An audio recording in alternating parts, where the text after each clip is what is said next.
The story. The story of why we cannot, for the next couple of weeks at least, live broadcast on Facebook. Yes, that one. That one. Uh, so the last time we tried to record, well, we actually did. We just didn't do it on Facebook. Hmm. It just we use StreamYard as our platform to broadcast out to Facebook, Twitch, and YouTube. It kept saying that this user can't live stream to Facebook. It's like that's weird. So I attempted to just live stream to Facebook, just sitting here at my computer with nothing in between, just on Facebook. Nope, couldn't do it. It's like that, that's weird. Maybe one of those Facebook services went down. So I didn't think much of it. Like we're gonna soldier on through. We got through our episode. All was good. A couple of days later, I pulled up Facebook on my phone, and it was like your account has restrictions. Cool. What? What's Now you know that? you've done something right. Yeah. What's that? Like I've never seen that before. Um so in on April 25th, Oh, Jesus. 2020, I posted to Facebook a meme that was going around based on something our fair president at the time said, Well, okay, so hate speech. Got it. where I don't remember the exact quote, but I believe he insinuated that you could use bleach to clear out that COVID. Oh, I remember this exact day. This was related to my job, actually. Oh, okay. So Uh, so yeah, so I posted a image of Clorox, and Mhm. it was somebody memed up this Clorox bottle that was Clorox chewables. Sure. And I put that out there and with the comment, gee, I hope they don't run out of these before I get to the grocery store. Mhm. That was it. Apparently, March 22nd, 2022, the algorithms found it. And they banned me from live broadcasting for 30 days because they don't want the suicides talked about on Facebook. well, again, you know what? Facebook decided very, very wisely to give every single person, robot, idiot, corporation, idiot corporation, and robot corporation access to the same pool of people, and decided that they would let keywords moderate that. And keywords can't detect irony. No, sirree, Bob. Nope. But no, I remember that week precisely because my job is my day job is very much related to commercial and industrial lighting, and commercial and industrial lighting got very excited about UV bulbs that had been in production for decades. That around that same time, because as it turns out, UVC will kill damn near anything. And that same day, President Donald J. Trump, taking a break from being impeached the first time, reminded us that maybe you should just boil your blood. That gets the ghosts out. It does get the ghosts out. If you Yep. boil your blood, you will get your ghosts out. Yep. Ah, God. So It's weird having lived through the pandemic and Trump because Trump feels like so long ago, Well, it's so. but it's not. Well, enough places just stopped talking about him, but he's still talking and he's still doing things, and he's totally going to swing your midterm elections and run in 2024 for you. And I mean, I live in Canada, where we are forever, maybe almost going to have our own Trump, kind of. Everyone's fighting to be that guy, and they're all. Fortunately, all of them are bad at it, and the parties behind them are like, what if we were just boring? We're Canadian conservative politicians. We're just boring. That's how we win elections. So we'll see. We'll see if again we just had a French Canadian guy try to explain Bitcoin on Parliament floor, and he will lose. Now that he's done that, he will lose. Yeah, it's all about Dogecoin now. Look, would you vote for a man named Pierre if you were not French Canadian, Adam? I don't know that. Would you vote for a man named Pierre who was really into Bitcoin?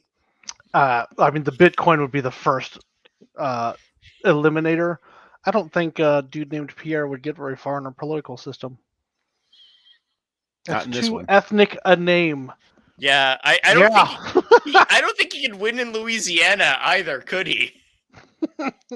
Oh, I don't know. That one, that would be his best chance. Yeah. Like governor of Louisiana is about as high as a man named Pierre could get. Mm-hmm. I don't know. They might even take they could have a rep. We could have a rep. Like Senator Pierre, maybe. That one, that's a hard. I don't know. House of Representatives, maybe. Senator, I don't know. Well, we did have that racist Strom Thurmond for like 80 years in the Senate. That's true. You mean he's still not in there? I just assumed his desiccated his like desiccated corpse was still sitting in that spot. I think he's dead now.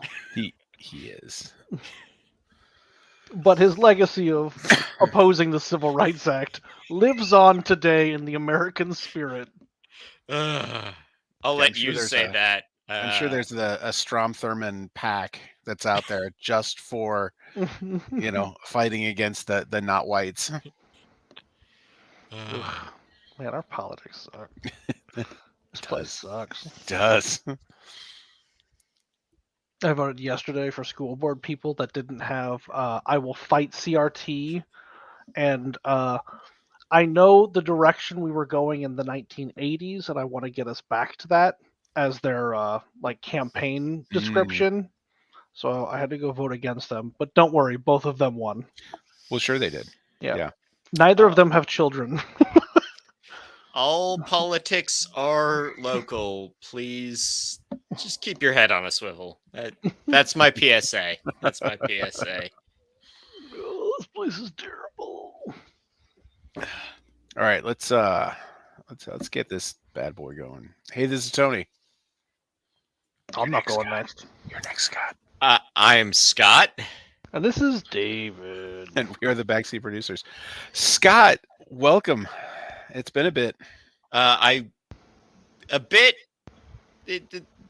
This bit seems smaller than the last bit. I was on the 500th, right? Yep. Mm-hmm. Yep. Yeah. Oh, this is 535. It is. That's that's like a year ago. It was about a year ago. That's a year, but it's a plague year. It was a plague year, so yeah, it was. Mm-hmm. It was a half plague year, though. Well, I mean, I guess it's a full plague year, but remember that magical time in about early May when like people had gotten their vaccines, like it just started getting past the 6-week point, because like I don't know how it is where you were, but if we can go into my mess, we'll talk my mess in a minute. But like this was like the time when the newest phase that included the majority of like people my age without health conditions opened up, and so like we were all just 2 weeks away from being able to fuck everywhere and everyone. It's just a magical time. Like the 1st of May was coming, and you didn't even need to limit it to outdoors anymore then. Mm-hmm. Yeah, it could just be fucking. Yeah. So we'll get into my nonsense. So the first 2 vaccines get approved in Canada, and Ontario says, "Okay, great. We will jump right on that. We will get in our queue." Obviously, funnily enough, 2 companies based in America sell most of the vaccines to Americans, but we're in the line. We're second in line. Canada's second in line, and so as far as I know, Ontario will give me a 30-something man with no mitigating conditions and no career reasons to be in a rush to go back to the office. I could just have that in October. October is the day I get when, and this is what they say when the vaccines get approved in Canada. At the exact same time, I find myself in the queue to apply to be a lab rat. I was a lab rat or I signed up to be a lab rat for the Medicago vaccine. You may have heard of it. It's like 5th place, the 5th place of the of it. You know, you got your Pfizer, you got your Moderna, you got your AZ, the other one, and Medicano came in 5th place. Johnson. Yeah, J&J was the other one. Yeah. Did AZ even get approved in the States? Not in the States. I'm pretty sure it did not in the States. I think we only had the other 3. Yeah. AZ got approved up here, but so Medicago is if you're keen on your biochemistry, what it is I am not. Well, what it is a weird trick where it convinces a tobacco particle to look like a coronavirus.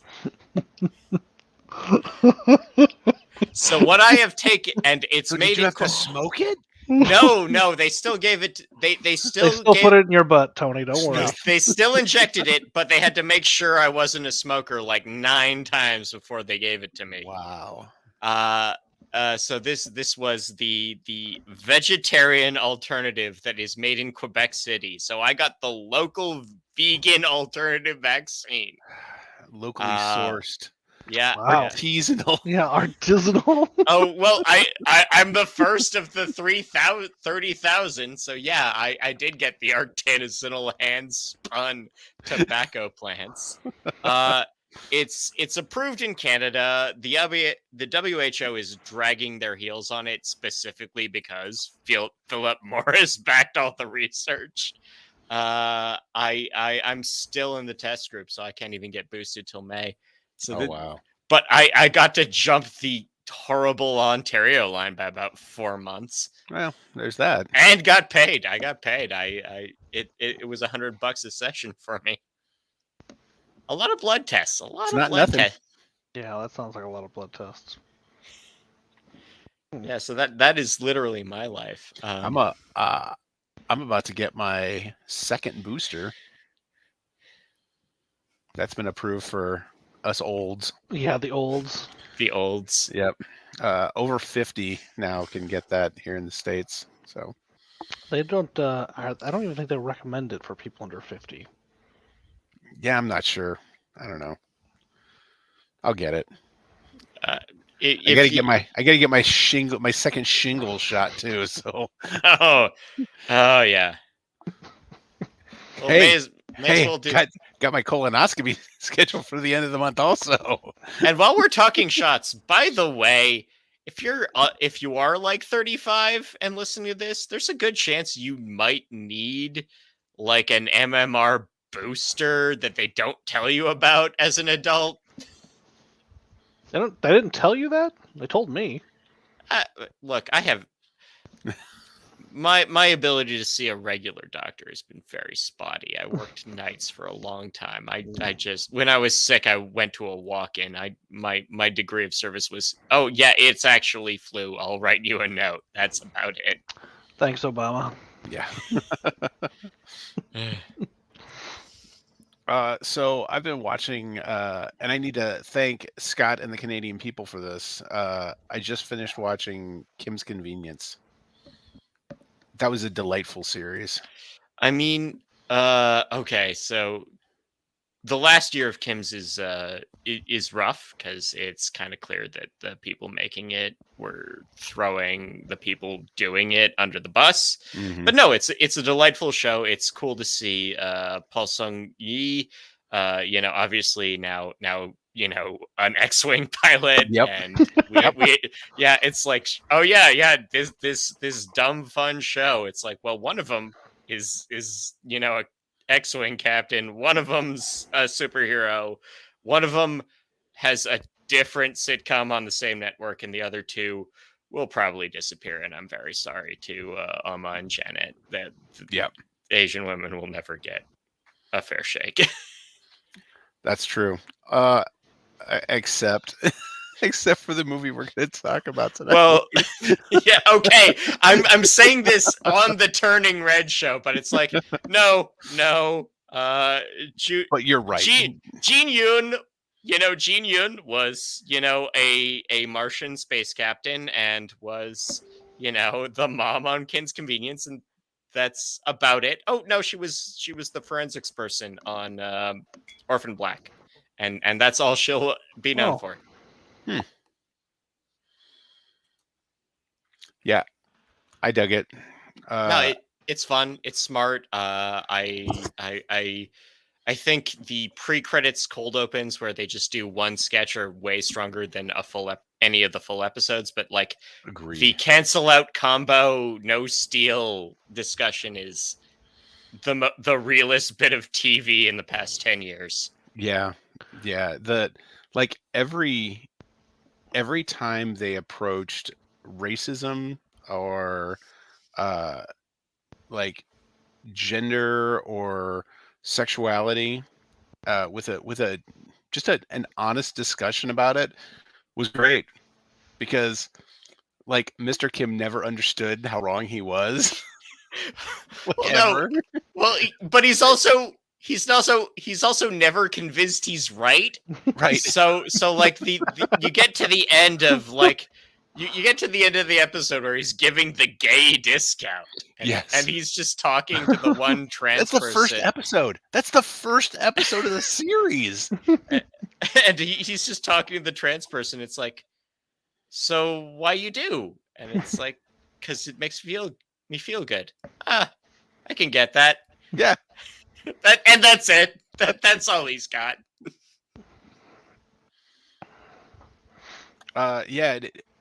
We've also been watching Transplant, which is a Canadian import.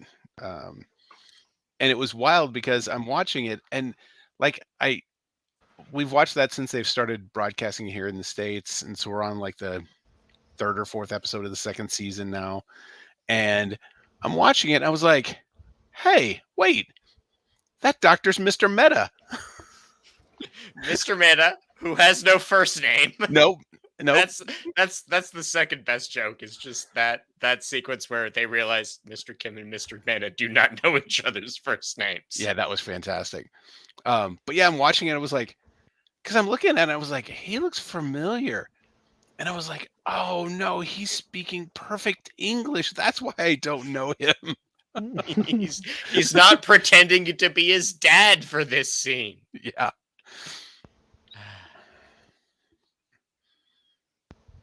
Yep.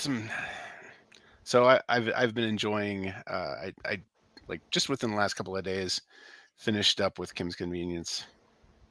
I enjoyed it. It was delightful.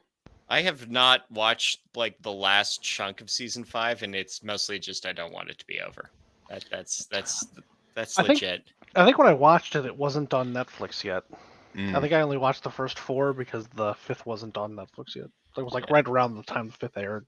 Yeah. So perk of living in Canada, getting it, you could get it while it aired on the CBC app, which I assume is geo-locked for you guys. But yeah, probably. Yeah. Yeah, CBC is the Christian Brothers College. Yeah. And they were, I won't say a rival of my high school, because they were like a lower tier high school than we were. They were a little less exclusive. So, but they were another Catholic boys' high school in the area. Yeah. So, Scott, one of the big things about St. Louis, especially like it hasn't been. It doesn't seem to be as prevalent now as it was about 20 years ago. It was so where'd you go to high school was like the big greeting in St. Louis. And people just thought it was cool and clever because St. Louis is so small and you know right where people live. The thing is, it was incredibly classist because you knew exactly what, like, Yeah. how much people paid to go to high school, because the people who could afford it, none of them sent their children to public high schools. Well, I mean, I think that is an everywhere thing. My where I went to high school, there was one high school, so we couldn't do that. Yeah. But I think about where my dad grew up. He grew up in the city of Thunder Bay, which was not Thunder Bay at the time. It was two towns that got amalgamated. And even now, checking where you went to high school in Thunder Bay is like, oh, did you go to were you at Fort William? Fort William's where all the poor people live. Yep. Right? Yeah. And it's like there's one high school that is kind of like the designated where all the Native Americans, indigenous people who get flown in from up north to do high school in the city, they get dumped into one of two schools. So if you say, oh, I went to blankety blank, oh, that's the really poor one. Yeah. Yeah. All right, Scott. So I've got a really important question here. What were the names of the two cities before they became Thunder Bay? Yeah. So because they chose correctly when they chose to call themselves Thunder Bay after whatever they were before. So one side was Port Arthur and the other side is Fort William. So equally boring, right? Yeah. Equally boring. And Thunder Bay, they had like a soft referendum. If you were like part of like voting for mayor was like, oh yeah, while you're here, like check this box for what name you want it to be when we amalgamate. So it was either Thunder Bay, Lakehead, or the Lakehead. Wow. So they really knew what name they wanted. They leaned into it hard. Well, the runner-up, Lakehead, ended up being the name of the university that they founded in the town. So it was kind of like everyone who voted for Lakehead still kind of got the moral victory. It does beat the hell out of. This is dialing it back another 50 years, but there's a town in Ontario that is now called Kitchener. I know people in Kitchener. Yeah, before that it was Berlin, Ontario, and yeah.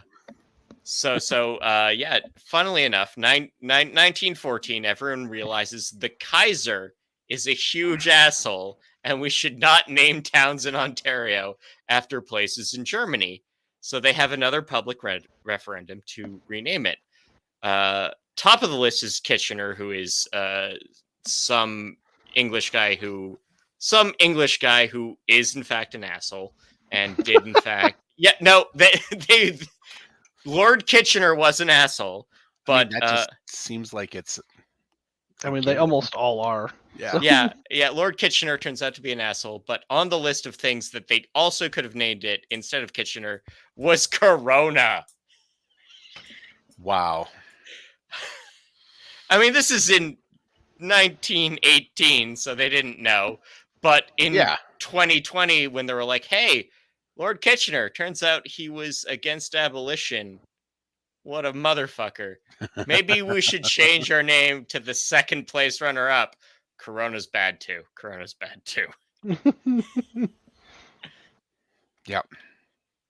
So that's Canadian history. I don't know.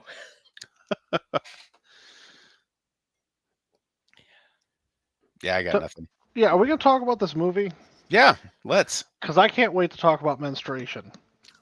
You know, so let now that we're on menstruation, May's mom had a bug out bag. This was like 6 options of sealed product, and she had it ready at hand. Can you imagine having a parent that prepared and that supportive for anything that went wrong for you? Well, okay, so here's the thing. If this was May's first time, She was 13. That's That's pretty late. that's actually kind of late. Pretty Yeah. late. So she's probably been. Tony, where'd you go? We dropped you a minute there. Wow, Tony's so embarrassed by menstruation he can't even talk about it. He's just struck mute by the entire concept of menstruation. No, I accidentally hit my the You sat on the button. headphones. So yeah, so I would just like that. The fact that she was like she seems like the kind of mom that might have taken her to the doctor already. Yeah, Make sure everything was all right. I think, I don't know if, like, I suspect, and again, this is me writing fan fiction here, but like, she's just marching her daughter into the doctor every 6 months with just like the note to the nurse. It's like, double check that she's, if she has, don't, Right. like just try to be a doctor about this. Google says 10 to 15 years old. Well, again, it's a big range. It's It's a range. big range. I get The that. average age is 12. Yep. So I Makes don't know that 13 a bit 13 late. A bit late. It's not the average, but it's not late. Like 16 feels late. 16 would be extreme. Well, that's Carrie territory. That's true. That's character. That's true. But I would think King. I would think a doctor might even be checking. I mean, we need a gynecologist here to tell us the facts. Like when would you be concerned about this? Like when would you be monitoring things more closely, checking hormone levels, things like that? What year is it? Well, 2002. That's just it. This is So yeah. 2002. I don't feel like they would be doing that. I don't feel in 2002 we had the helicopteriness to the degree we have today. Oh, we do. We did. Well, I just don't think you had May's the mom tools would for be it. that level of helicopter. The Yeah. question is whether, again, we are talking about Canadian medicine, which means it's slightly overcrowded. Mm. So it's does the family GP have the bandwidth to check on that compared to actually forcing her over to a OBGYN, right? Okay, so all of this talk aside, there's a 30-second scene with menstruation products in this movie, and that is the absolute limit of menstruation in this movie. Yep. Beyond literal menstruation, yes, there's like another scene of metaphor for menstruation, but no, that's it. It's like a minute. It's a minute of maybe period. Yeah. It's baffling to me that this was even a discussion. Look, if we are going to talk about those guys, this movie is very interesting for those guys because those guys were deciding that they were misogynists, very much deciding that they were going to be misogynists forever. In 2002, there is a character introduced reading not Twilight, and it's not a punchline. It's just a fact of the setting, and yeah, no, those guys would be like, no, I have decided that I hate everything that middle school girls like right here and now forever. And now here we are in 2022, where those guys will just be mad at a movie for being about teen girl stuff. Yeah, All right, exactly. so let's do. We kind of skipped over it. High level, Scott. What did you think of the movie? Just high level. I like it. I mean, it is. Pixar's a high bar. Pixar sort of. I grade all movies on a curve, basically, based on who is associated with the last movie with this. And Pixar's a high bar, but Sure. this is fine. This is pretty good. I think it doesn't, from the same director, it doesn't hit as hard in the gut as Bow, the short, did. I think, but compared to, say, again, the last Pixar movies would have been Onward and Inside Out. Oh, Onward, Soul, and Inside Out. Yeah, it's on par with all three of those. I didn't see any of those. I would recommend Onward. Onward's good. Onward is one of the. It's a good father-son story. It's a road movie. It's Yep, it's and a road it is also comedy. a road comedy. Yeah. So they had to follow it up with a mother-daughter story. Well, they followed it up with a dead guy story. Yeah, they followed up with a midlife crisis story. Yeah. Yep. Hmm. Yeah, that's what Soul was. Hmm. Soul has Tina Fey in it. I don't know if you're still on her. I mean that's a draw for me. Yep. David, what'd you think of Turning Red? I thought this was fine. It was fine. Yeah. I've seen better animated movies, and I've seen much worse animated movies. Yep. It was fine. I really enjoyed it. I laughed really hard toward the end of it, and it was a fantastic remake that I never realized that I wanted or needed of Teen Wolf. I knew someone was going to say it. It was going to be me or you. I was a teenage. This is absolutely. I was a teenage werewolf / maybe fun ginger snaps. Yeah, this was Teen Wolf. Tony, me, why are like- you like this? The thing is, I'm not wrong. No, it really is. It really is, and there's so many points, like point for point. You can say, "Oh, that's the I know that like scene." literally, in Teen Wolf. Yeah. she wolfs out to play basketball. Yeah. So, I like Teen Wolf. Honestly, this one I'll watch. I will probably rewatch this one where I don't need to see Teen Wolf again. I've seen it a lot. Wow, Tony, wow. I don't know about you, but one's Teen Wolf played a this lot on Saturday mornings on cable for me. Yeah, it did. It did for me too. I was a teen at the time. So. Ginger Snaps played a lot on Saturday nights on cable for me. The other great Canadian werewolf movie, I guess. Yeah, I dug it. I thought it was a good movie. And this movie has James Hong in it. How can you be mad at a movie with James Hong in it? As soon as that guy, I watched this movie with Libby, and as soon as that guy spoke, I'm like, "That's motherfucking James Hong." She's like, "What are you talking about?" I'm like, "I know his voice anywhere." Yep. You can't stop him. You can't doubt him. He's James Hong. Also, it's a safe bet that if there's an Asian dude in the movie, it's James Hong. Maybe more so if it's a cartoon. Just statistically. Yeah.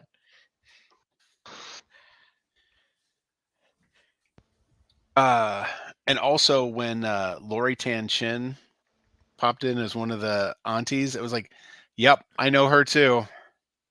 She's Nora from Queen's grandma.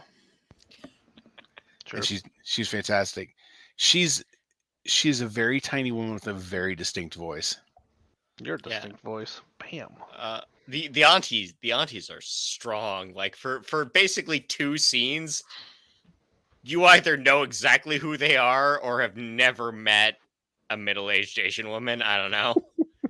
Yeah. I think I think I'm here as the de facto Toronto correspondent. If you dig deep enough into the archives, you can find me doing the walking tour of Scott Pilgrim locations. This movie is set a block south and a half block west of all of those locations, by the way. Wow. It's Scott Pilgrim hipster locations and Chinatown, Toronto more or less overlap. This movie is, I don't know if it was the plague or just the way Pixar does things, but they weren't as sort of slavish to locations beyond spending actual real money to the Ted Rogers Sports and Media Corporation to use the Sky Dome logos. Oh, They really did. They did actually spend to say Sky Dome because Disney plays by the rules a lot. See also Samsonite suitcases. But no, beyond that, I don't think, like, if you're looking for like Toronto specific references or nostalgia, there are there are Timbits. There are sprinkled Timbits in the breakfast sequence. so we had the question, and I didn't look it up. The school that she goes to, is that an actual Toronto elementary school? All right, so Lester, the name on the school is Lester B. Pearson Middle School. Yep. There And are 2 Lester B. Pearson Middle Schools in Toronto. wow. All right. One is a few blocks south of me, and one is way over west of me, but neither of them are close to that neighborhood. But a school named for Lester Pearson makes total sense. He won a Nobel Prize. He's a big deal. Yep. Yeah, I looked that up because I was curious, because I know sometimes Pixar will put in names of real people or things that are meaningful to the creators. Like I know they've done things with like is it the Well, art school room in Well, for example, I think I know what you're getting to. When they buy their tickets, the ticket number on top of the ticket number you can see when they buy their tickets, it's A113, which is the animation room at UC Berkeley, where everyone at Pixar learned to do animation. Yep, that's the one. And so they'll put in little Easter eggs like that. So I didn't know the guy's name, so I looked it up because we're American. We don't care 2 shits about anybody's history but our own, and only parts of our own. So yeah, I thought that was kind of cool. It was like, well, if that's not a real school, it would make sense that it could be.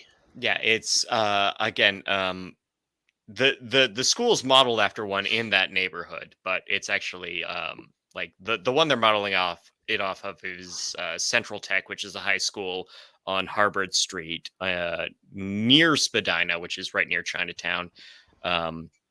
The Panda Temple is based on one actually in LA, but there's a Buddhist society that runs a temple a little further west from Spadina. Spadina is the main strip of Chinatown in Toronto.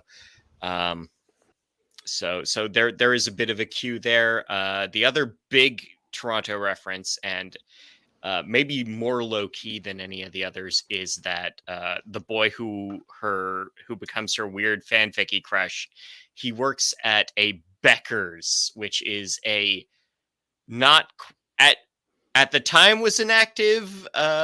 So Becker's is a chain of convenience stores. It was active at the time. They went out of business, or the name got bought out and discontinued. They've been brought back this year, but not while the production was going on.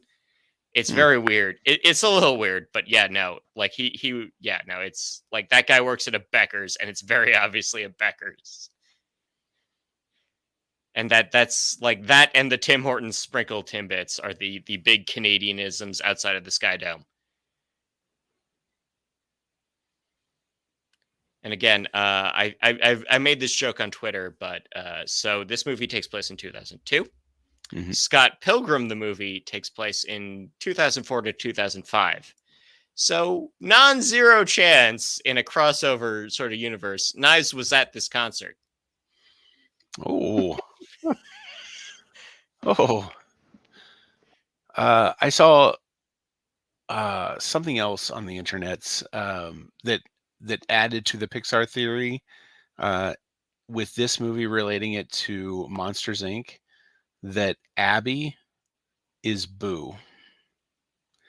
And they took some clips of Boo reacting to Sully and hugging him and mashing her face into his stomach, and it was almost exactly the animation of Abby running up and pushing her face into May and doing the same thing. True or not, Abby is still the best character in this thing. I'm going to say that. Abby's fantastic. Abby is good to go. Abby's great. Everyone needs a friend like Abby. Yep. Yeah. So some of the other things that I saw about this movie that people had problems with, aside from the moon blood of it all, The was moon blood. was The Crimson Lotus. was that this movie encouraged kids to act up and rebel against their parents. Good. And the thing Oh. is, A Disney film where a young girl acts against her parents' wishes. I don't think I can name any of those. No, certainly not any of them from the 90s. None. no, none.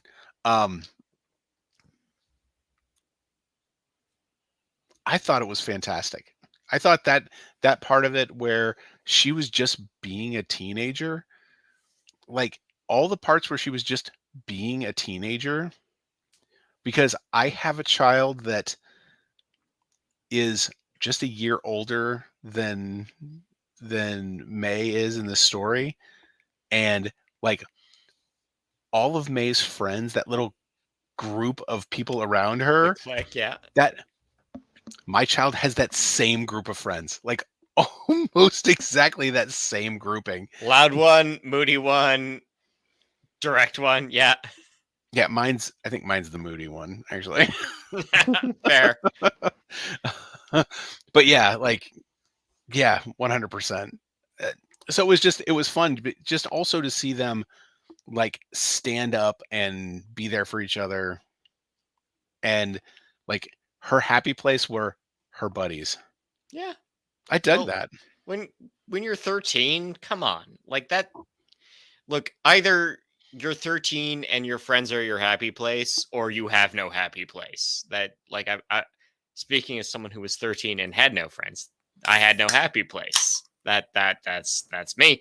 That's my life. I own that. I'm not going to pretend. That explains so much. Oh yeah, no, I'm a mess. I'm a horrible human. I'm a wreck of a human being. Don't you feel bad for me? I have therapy and drugs to sort that out. Don't you worry. I'll be fine the second I can trust my fellow man not to sneeze on me. Oh, Oh, that's that ship sailed a long time I ago. know. I know. This is it. Like my ability to be around other people has been very strained lately. I don't know if you've noticed that. Something I just want to point out about this movie that I don't think anyone is really giving the writers credit for. The band is called Four Town.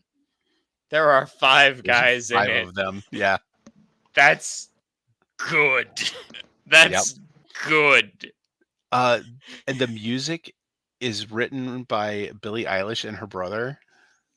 Trying to be as painfully 90s. Like they are pretending to be, those two people are pretending to be S Club 7 and it works. It's perfect. Like the music is so ridiculous and perfect, but also catchy and like Uh, the music's fun. It's the lyrics are ridiculous, but also fun. like like I appreciate that they put some actual talent behind that, and the talent had fun with it. Oh well, again, you approached someone. Well, you approached a Billie Eilish to say, "Hey, we are making up a fake boy band. Please capture exactly early 2000s boy band for us. Can you do that? Can you make fun of Max Martin and Simon Cowell for us?" And they did. They did. Yep. Billie Eilish is 20 years old. She was It's- born the year that this movie came out and wrote music appropriate for the year she was born. Yep. That's because she's very good. Like she got that Grammy. She somehow got that Grammy for the James Bond theme twice, as far as I can tell. Just because, like she performed the song, and then at not the Grammy, not the Grammy, the Oscar. She performed the song at the Oscars, and then the movie got delayed. and then she had to do it again, and then won the Oscar maybe again. She won an Oscar 1.5 times, as far as I can tell. Billie Eilish knows what she's doing, is what I'm saying. Yeah. As does her brother, Phineas O'Connell. Yeah. Like that guy. Phineas O'Connell? Yeah. Fuck that guy. J.K. Rowling would write that name. Fuck that guy. Yeah, that guy sounds like a racist in a Harry Potter novel. He is definitely a Ravenclaw.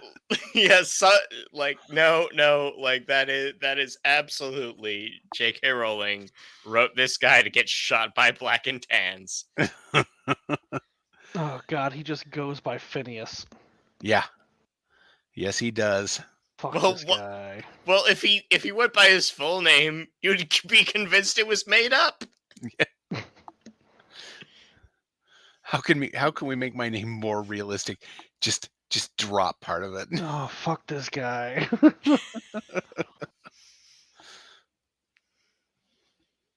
This picture of him with Billie Eilish, though, Billie Eilish is wearing this sick orange puffer vest, so... There you go. This looks like one of the guys from Lonely Island. It does. It does. It looks like when Justin Timberlake dressed up for Dick in the Box. Mm-hmm. The picture of him in the suit with the little round glasses. Yep, that's the one. That's exactly it. Yep. Yeah. Fuck that guy. Okay, so another thing about the movie that I enjoyed was the parents and how they treated the parents as, for the most part, reasonable people. I mean, except for the whole magical turning into a panda thing. I feel like, well, that aside, and even in the context where you can just be a weird panda werewolf person, you know, they're dealing it with it their way, and you know, it's a metaphor mostly. But like May's dad's just like, hey, things are weird. We live in a weird world. I'm gonna try to help you with that. Also, when you're not around, I'm stealing all the Timbits. Like the breakfast scene where it just keeps popping the Timbits is such a dad move. Did you know that there's a post-credit scene with Dad jamming out to Four Town? Oh, whatever. It's a catchy song. It is. But that's all. How many dads have jammed out to whatever the teen hotness was because it was catchy? Sometimes music's just good. Sometimes songs are just a jam. I don't know what to tell you. Yeah, like we were watching it and like it kept playing and it was like, that's weird. Normally it only keeps playing if there's a post-credit scene. So Julie had already moved on to the next thing. So I went over to pull up my phone and like, I don't know, let's see what it is. And that's all it is. It's they pan down to the basement and Dad's just in the basement jamming out to Four Town. That's it.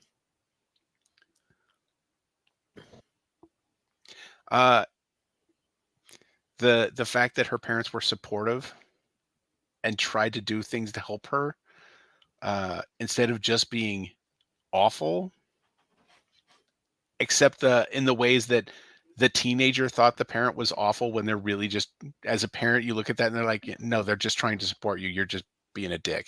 No, it's that is actually a right sort of generational conflict where it's like, yeah. Oh yeah. No, it's like clearly mom only knows one way to solve this problem. Daughter isn't ready to solve it that way. And dad is just like, I will wait until both of you are ready to talk about this. I'm going to go. James Hong is like, you know what? You need me to be a wizard? I will wizard. That's James Hong's move. I appreciate that he had the peach branch sword, which is like ultra specific, like Chinese folkloric reference. But yeah, no, that's it. Yeah.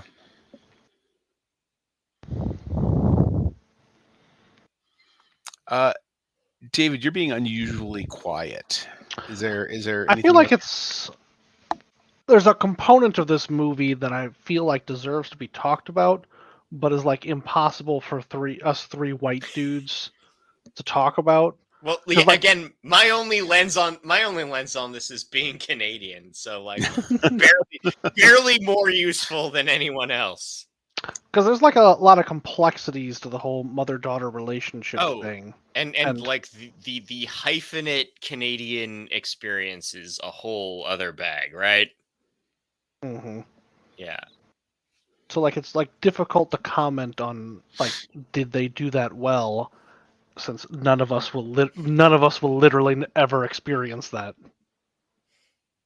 correct. Yeah. So I think fine. I think from my experience of looking at that as where did you? Well, okay, I'll flip this on you. Where did you connect, middle-aged dude? I mean, the middle-aged dude, Tony. Yeah. I'm in the middle of ages. I mean, there's there's obviously some generic coming of age stuff there, but you never get the sense that any of the main conflict is ever with her dad. Like, her dad's written as Teflon. Like, absolutely nothing of the plot ever sticks to that dude. Like, he's there and he is the right amount of supportive and hands off so that the movie can only conflict around the women in the story. Which is like, the point of the story, but also I think it's interesting to what makes this more interesting than a lot of other sort of mother-daughter conflict stories is that the amplification point of it, the point where the plot really like steps up in conflict is that, oh, grandma and all my sisters show up, which is like, oh, there's a lot of women on women things going on here that I will not understand. I will definitely not get that. yeah, and like it's there's also like an intersectional element of it because like they're obviously steeped in a Chinese culture in addition to a Canadian culture of a largely matriarchal family unit. So there's just like a lot of intersectional points that like they aren't exclusionary because a lot of the concepts aren't super complicated, but also those concepts are super complicated. Yeah, So, like general coming of age stories, I'm not going to say they're all the same, but they're like all the fucking same. that they're shaped the same way. It's finding the details in the sculpture that makes it interesting. Mm-hmm. Or novel or valuable. I mean, it's how we can call something a coming of age story is that there's touch points through it that are there that remind us that yes, this is a coming of age story. Mm-hmm. Kind of like saying something is a sports movie. Yeah, there just has to be certain things there for it to still be a sports movie. And like I dig the metaphor of like the physical transformation for like complex emotional shit. Like they list Ranma one half as their like some of their inspiration stuff and like Fruits Basket, both of which I've seen and enjoyed, even though I think Ranma's like weird and super pervy, but like in a fun way. Okay, Ranma's a whole mess, and I think it's like Ranma is almost dedicated to not being coherent, and so you can read almost anything into it. Literally anything. Anything into it. So like modern Ranma fans are like, oh, this is a great trans narrative. And I'm like, I think it's actually maybe anti-trans. But it does feel more anti-trans than pro-trans. Tony, do you know what we're talking about? I am vaguely familiar of the manga and seeing it in comic book stores in the 80s and 90s when I was collecting comic books. It didn't draw my eye enough to delve much deeper into it than I have a glancing knowledge of it, but nothing too deep. The most important thing about Ranma is his dad, Genma, also fell in a magic fountain, and he turns into a giant panda when he gets wet, and he uses that exclusively to avoid parenting. Yeah. Well, like he avoids parent overall, but like when he's in like Panda Dad is extra not a parent. If Like that was all it took. yeah, I think what's Like they'll interesting, require something from him, and then like you'll turn around and he's just a panda.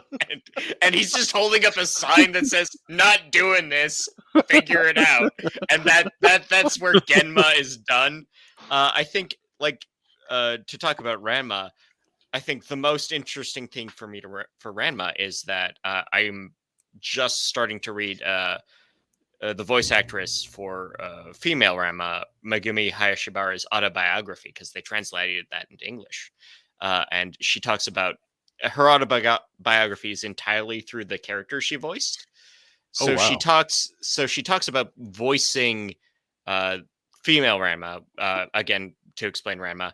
Ranma, the character, is a boy. He's very concerned about being great at kung fu, and so, but he fell into a cursed pond, and now when he gets wet, he turns into a girl, and he's kind of ambivalent about this beyond the fact that his tits are actually really rocking, like he's actually really proud of how good he looks as a woman, His and tits that's are about rocking. it. Yeah, like that's literally it. He's just like, all right, well, I'm a girl for the moment. Look at how hot I am. Isn't that cool? I'm gonna fix this. It's also an interesting commentary because like he doesn't mind being a girl. It's just that everyone else's reactions to him being a girl are problematic because Well, they're it, all it fucking does problematic. it does make his day worse. It like that's his problem. It's like, oh man, if I can't get a shower real fast, someone's gonna be horny and girl me, and I can't deal with that. I gotta get to the showers. But like in both the dub, in all the dubs and all the and the Japanese voice actor the voice version, they had different actors for each of them, and Megumi Hayashibara was basically on her third role playing this character. And so reading her just sort of like discovering, like parsing out how to play a guy but not a guy is really interesting. It's like, yeah, no, I just played a girl but more assertive than I ever would, and that's how I did it. And figuring out how to be manly enough for the director was really interesting, and that's a great chapter of the book. And it comes super early because it's like her third role ever.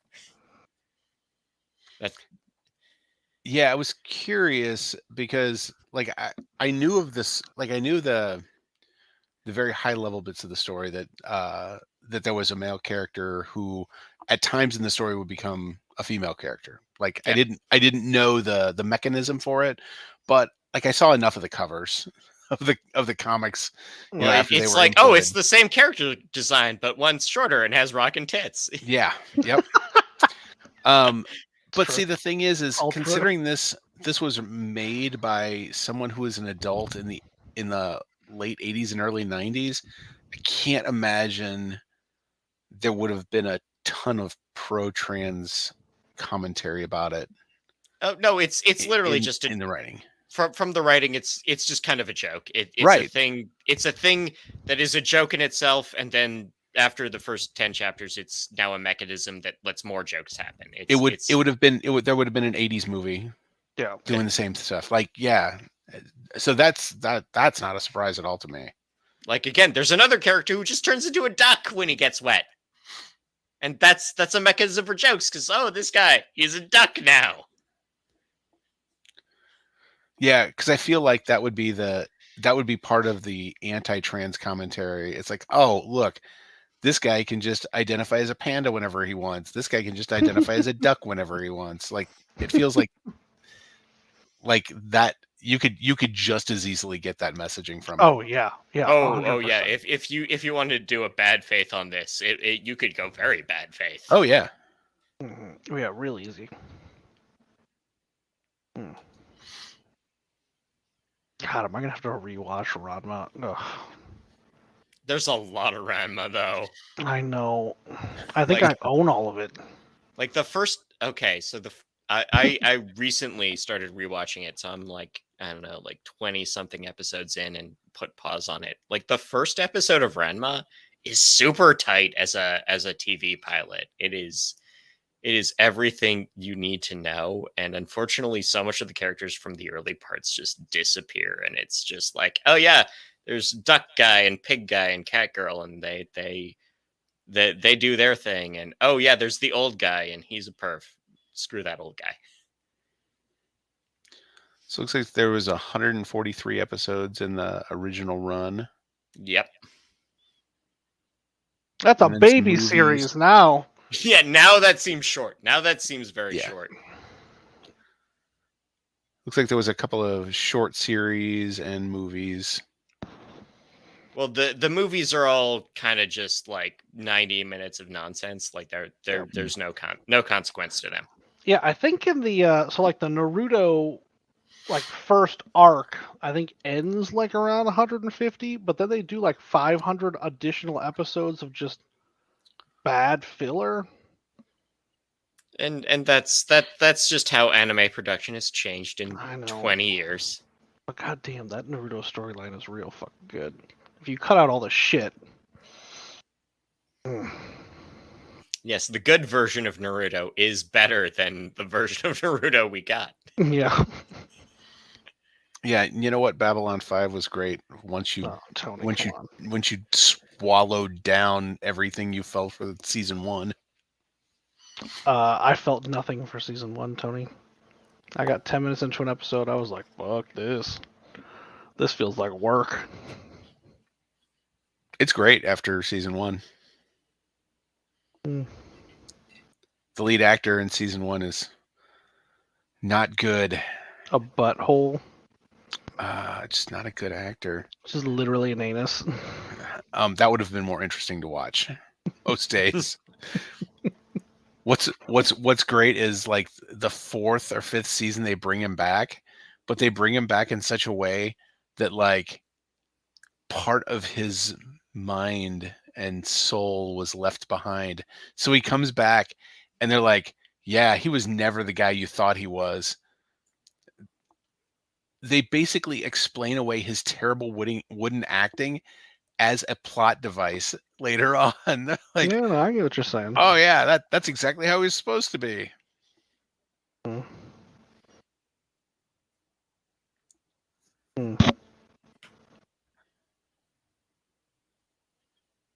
Yeah, Elliot Page in season 1 of Umbrella Umbrella Academy. Academy is so fucking bad.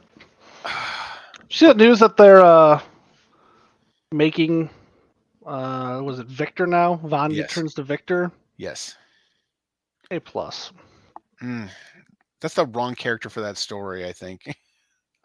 It's the one I don't believe as much as if Klaus did it. Really? Yeah. I don't need Klaus to. I don't like need that's Klaus not to do Klaus's anything bag. else different, but Yeah, no.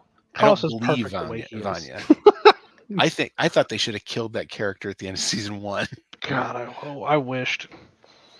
Do a little body swap for the other guy. Yep. Mm. I can't think of a whole lot else to talk about with Turning Red. Yeah, that's the problem with the movie. Yeah, though. like it's so just fine. Like it's absolutely fine coming of age story. Like it's like we can talk about it as sort of like a break in animation style for Pixar where they're using a bit more Cal arts in their character design. We can talk about like, oh yeah, their location design is a bit more anime. Like there's a lot of Sailor Moon in how they draw landscapes, but it's like that's interesting, but it's just interesting. It's novel. Yeah, it's not. It's a statement, not a discussion. You know, if we had Chibi on here to talk about that, I think his excitement for something like that would be worth sitting back and winding him up and letting him go. But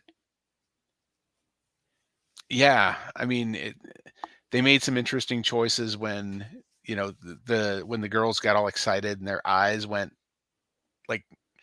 like anime eyes. Yeah, like, that was kind of fun. There's a lot of breaks in style for Pixar, and yep. Will they stick? Maybe. What's their name? What's the next Pixar thing? Actually, but you know what? Have Maybe they said it? this was the style they did to represent this story.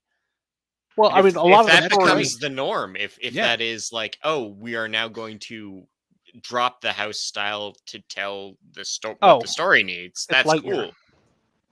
Oh, Lightyear's Lightyear probably will look different. It'll probably look a hell of a lot like, I don't know, the right stuff in Interstellar, but Yeah. Yeah. Yeah, there are going to be a lot of Interstellar stuff. I have zero interest in Lightyear. Like, it just does not seem like a story that's going to be fucking interesting in the slightest. It's gonna have to do something, and I mean something, to catch me, because Nothing about it's caught me so far. The only thing that's caught me about it so far is some meme where they're like, I don't care if there's a gay kiss in this movie. I want to know where this guy was on January 6th.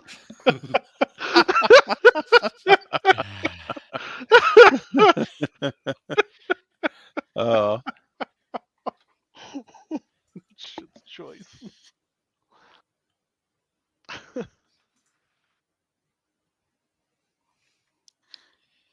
Oh wow! Normally, I thought Pixar was better at announcing things ahead of time, but no, it's literally like Lightyear's the only thing on the docket. So yeah. Well, that, and they done pissed a lot of people. Disney's pissed off a lot of Pixar too. Well, I thought she was in this. So one of the early trailers for Lightyear, they had somebody said something at the end of it, and I was like, God damn it, that sounds like Uzo Aduba, who played the character Crazy Eyes on Orange is the New Black. And I was like, she just says like a word, and I'm like, man, that sounds just like her. But at the time, they hadn't announced like any of the cast. I just looked it up, and yeah, she is credited in that as a character named Hawthorne. So nailed it. Like, having her in there makes it a little more interesting to me, but only a little bit. Well, I'm also seeing Taika Waititi in Lightyear, and I mean that's not nothing. That's a thing. God, fucking Taika, you get sucked into this goddamn movie. Look, look again. This will show up on a subscription service you might already be paying for months later. You don't have to rush out. He plays a character named Mo Morrison. Of course he does. Then they announced that Chris Evans was going to be playing the titular role, and that took it down a notch for me. Why? I just don't like Chris Evans. I don't find him. Is it because he looks compelling exactly to like watch. Buzz Lightyear? No. Oh my God, this is a Buzz Lightyear picture with them having pasted a bunch of hair on there to make him look like fucking Guy Fieri. Oh God, the internet is so beautiful sometimes. It does what it does, and you just gotta let it happen. Good, bad, or let crazy. it wash through me. So I thought I misread Josh Brolin's name in the credit list, but no, it's James Brolin. And he's playing Emperor Zurg. Sure. I guess it'd be too on the nose for Josh Brolin to be Zurg after being Thanos. People think the new Buzz Lightyear looks like a racist cop. Probably because he looks like a racist fucking cop. Yeah, no, absolutely. I don't even think like that Buzz Lightyear design doesn't even actually go through police academy. He just gets a job. He just gets the worst boring ass job. He works in insurance, but he has the fucking blue line flag. No, he couldn't cut it at the junior college law enforcement classes, so he works as a mall security guard. Except the malls are dying. So it's mostly just walking around the parking lot to make sure no one's been there for more than a day. Yeah. but still racked up a 3-person kill count somehow. Somehow. Somehow 3 kills just checking on parking violations.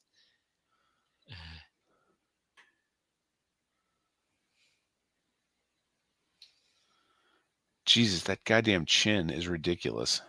Yeah. Ugh. Well, I don't understand any of the controversy for this movie. Yep. Well, it's literally just guys looking to be mad. And again, I come back to where it was in the beginning. It's like, no, 2002 was when a lot of these guys decided to be mad at women forever. Like there is a character who was introduced reading not Twilight, and she like they never make fun of her for reading Twilight. It's just like, no, that's Priya. She's reading the Twilight, and later she will make a joke about werewolves, and that's all we know about Priya. Yep. And like, no, so many of these guys, those guys are just like, nope. 2002 was when I decided to date everything a 13-year-old girl could like forever. So now that I'm an old man, I will hate this movie about middle school girls from when I was that age. That's all.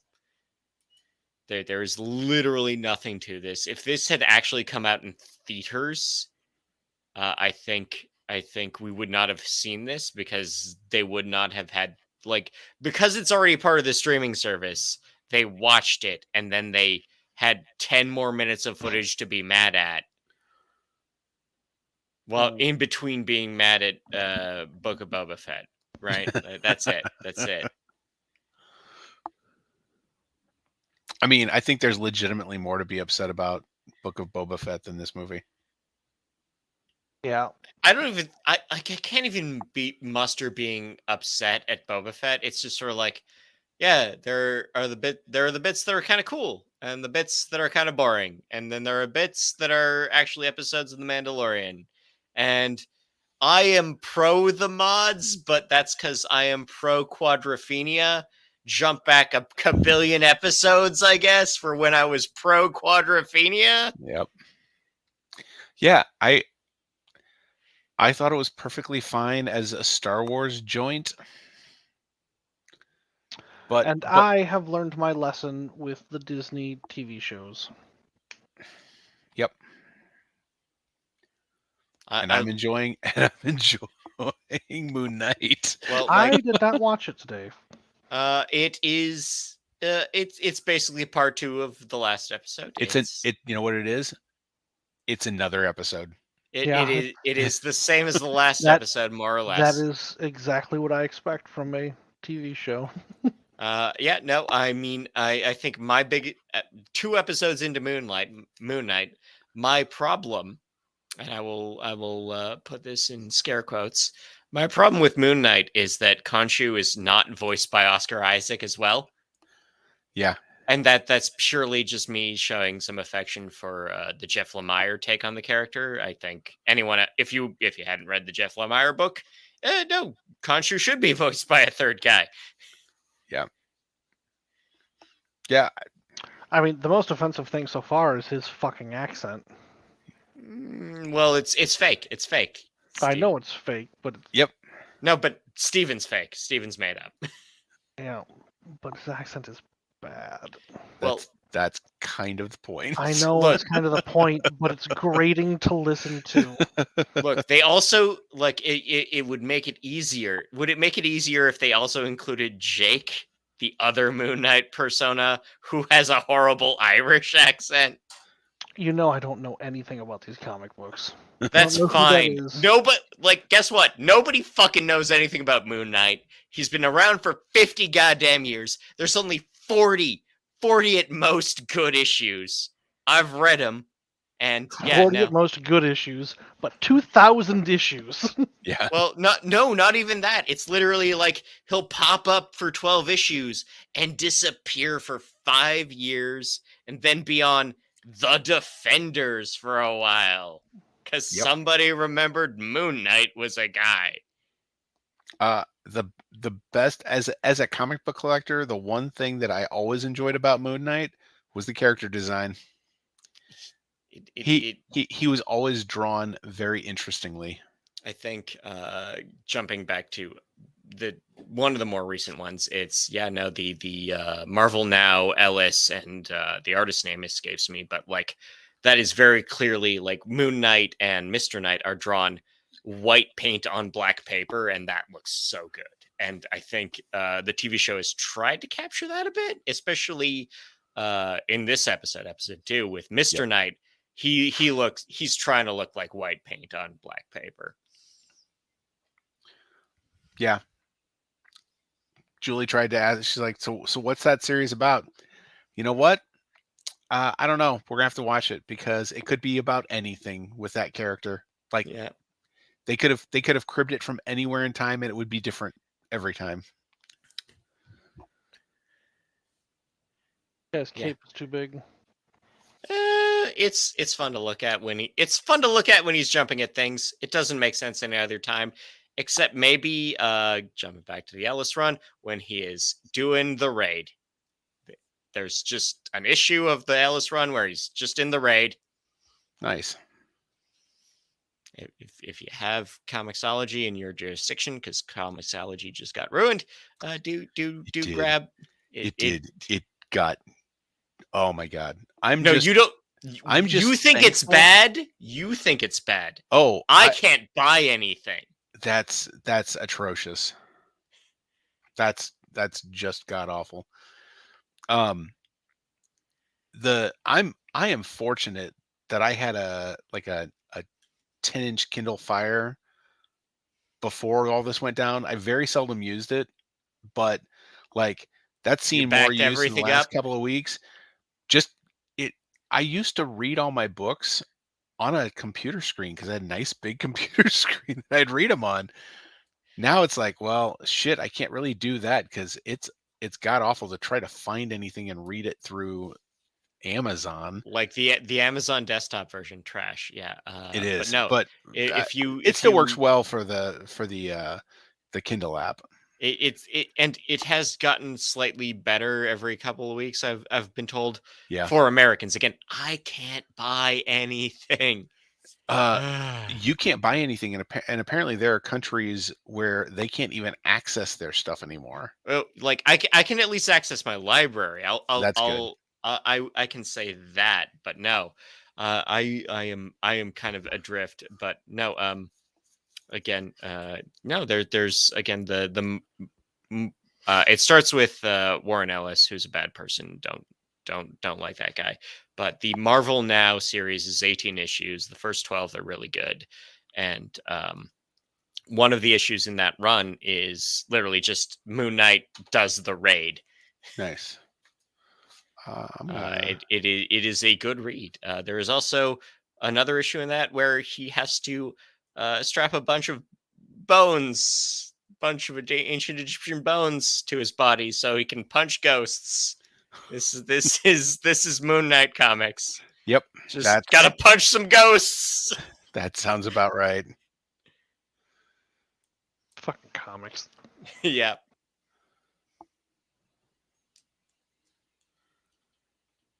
Oh, let's see. Thought I saw that there was a big Moon Knight sale going on. Oh, I assume there probably was. There probably was a big one. And again, Jeff Lemire just did a series that ties more into the Egyptian mythology stuff that had never really been touched on in the background, and just Jeff Lemire being weird. Jeff Lemire is, of course, a hometown boy done good, so props to him.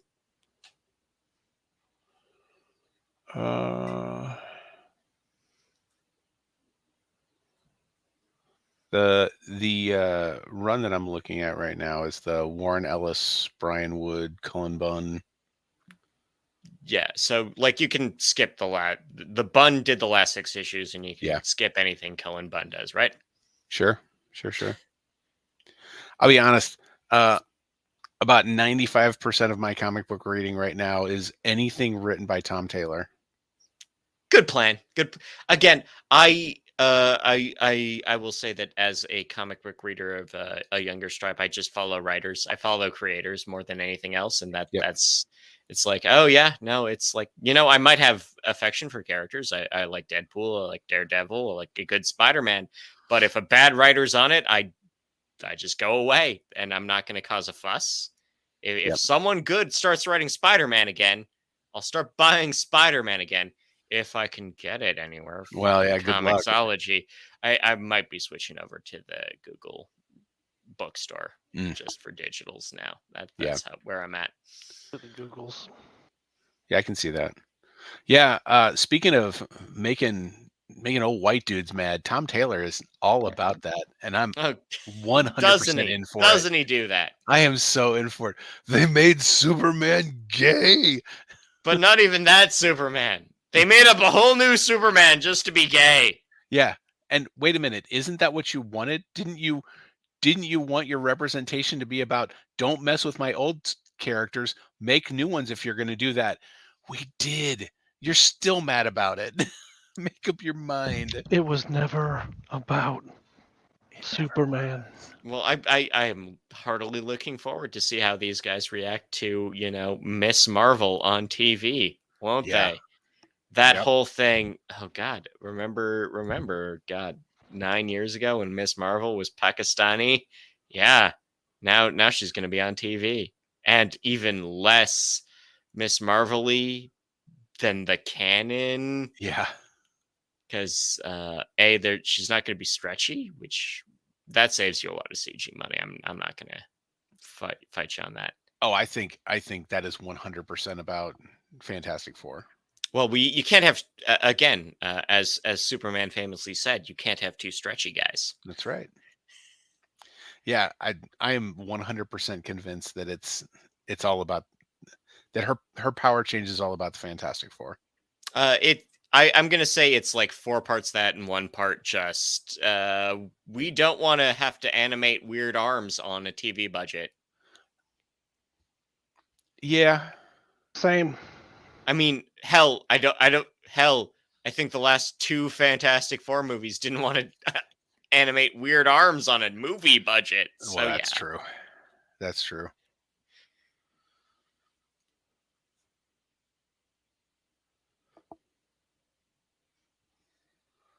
Yep. So that's about me. Yeah, I think I'm good too. Anything else there, David? All right. Let's call it a night, gentlemen. We'll figure out something at another point to talk about for next week because we didn't do that yet. Oh, I ruined the planning phase. I'm sorry. Oh no, it's fine. We just hadn't done it. It's fine. It's weird because I felt like there was a movie I wanted to talk about. Well, if you've got one. Oh, I thought we talked about doing Licorice Pizza next. Did we? Is that available streaming right now? I think it is. Because that one's on my list of movies to watch.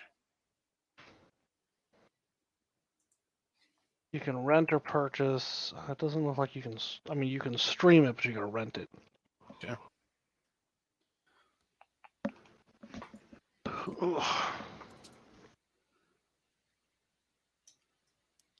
Well, all right then. Yeah, you know what? Let's do it. Done. Next week, Licorice Pizza. Scott, thank you for joining us. Well, you're always welcome back. Always. Yeah, we'll figure something out for the next one. Cool. All right. We'll see you guys next week. We'll be a couple of days closer to actually being able to broadcast this live on Facebook again. All right. Tony's not spreading disinformation. Just wrecking things. Just throwing off everyone's understanding of what's safe and what's not. Mm-hmm. Yeah, I gotta get back on there before the midterms. Yeah. You gotta get on that cancer student loan situation. How do you even do this, guys? Like the last, like a Canadian election is 9 weeks long. How do you do this? How do you do this for years in a row? That's all we do. Yeah, you get used to it. I mean, we have like 3 television stations that are devoted just to elections. Man, jeez. I just The thing is, they're also on different streaming services, so I you have to pay like $40 to get any actual information to watch it from all the different sources. I mean, I also don't understand how you can have Thanksgiving and Christmas that close together. Like, how do you have Oh, I that? love that. No, you like Oh, 'cause we got Thanksgiving is the second week, is the first Monday of October. That gives you plenty of time to recover from dealing with your family to be ready for Christmas. I don't know how you can do those 5 weeks apart. Well, one, I like my family, so that makes that easy. And two, Well, yeah. Happy families are all alike. Yeah.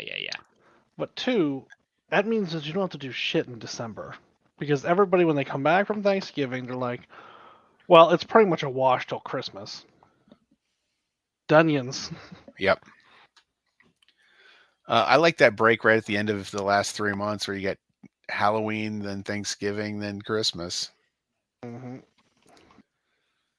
We can see just how we're going to outdo each other for the gift giving season. Mm-hmm. All right. And well, in our corner of the world, we've got, at the beginning of October, we've got Sausage Fest. And just kind of kick off the whole season. Yeah, Tony, are you doing a Sausage Fest this year? It kind of feels like you gotta. Yeah, 100. It's gonna happen. Kind of feels like even if you didn't want to, you don't really have a choice this year. Personal. Yeah. Yep. Kind of feels like you don't have a choice this year. You gotta fight everybody. I mean, but also like you got that whole cancer card pulled. Yep.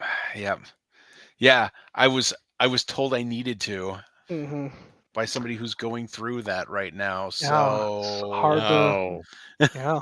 I mean, I was planning on it anyway. Now that it's personal. That it's personal. Hey, I mean, I it's have not the breast first cancer. time. It's You not the have first to do time. Sausage Yeah, Fest. it's not the Like, first fuck. time it's been personal, but yeah. Yeah. Hard to say no. Yeah. It's a different level of personal now. Mm-hmm. Yeah, that I was always planning on it, but now it has been doubled down. Mm-hmm. I mean, the rooms are already rented, so Yeah. Oh, and then there's that. Yeah. all right, I'm gonna end this broadcast. End we it, will Tony. See End you it. next week for licorice pizza. Hell yeah. Cut it out.